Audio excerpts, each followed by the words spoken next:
पूर्वी हवामान खातं नव्हतं तरीही आपल्या पूर्वजांना पावसाचा अचूक अंदाज कसा यायचा? कारण त्यांनी शेकडो वर्ष निसर्गाचं अचूक निरीक्षण केलं होतं. पक्ष्यांची घरटी, त्यांचा आवाज, कीटकांची हालचाल आणि झाडांची फुलं. टिटवी पक्षी जमिनीवरच अंडी घालतो, म्हणजेच त्याने जर उंच भागात अंडी घातली तर पाऊस जास्त येणार आणि त्याने सकल भागात अंडी घातली तर पाऊस कमी येणार. मान्सूनच्या आधी जमिनीवर लाल मखमली किडे दिसू लागतात. यांनाच मृगाचा किडा असं म्हणतात. म्हणजेच मृग नक्षत्र लागणार आणि पावसाची सुरुवात होणार. सरड्याचं डोकं जर लाल झालंय आणि तो झाडावर उंचावर चढून बसलाय तर अगदी दुसऱ्याच दिवशी पाऊस येतो. भाव्याच्या झाडाला पिवळी धमक फुले आले की त्यानंतर 45 दिवसांनी पाऊस पडतो. काळ्या मुंग्या तोंडात अंडी घालून इकडे तिकडे जाऊ लागल्या की कळतं 24 तासात पाऊस येतो. मी स्वतः लहानपणी आमच्या घराच्या मागची मातीची भिंत काळ्या मुंग्यांनी अक्षरशः भरून गेलेली आहे आणि त्याच्या 24 तासातच पाऊस पडलेला आहे. पावसा नावाचा पक्षी तर पेरते वा अशी सूचना देतो.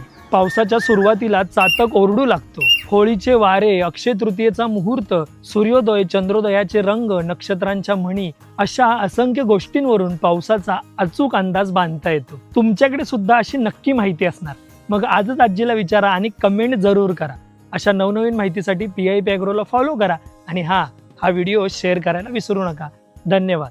आरोग्यम धनसंपदा.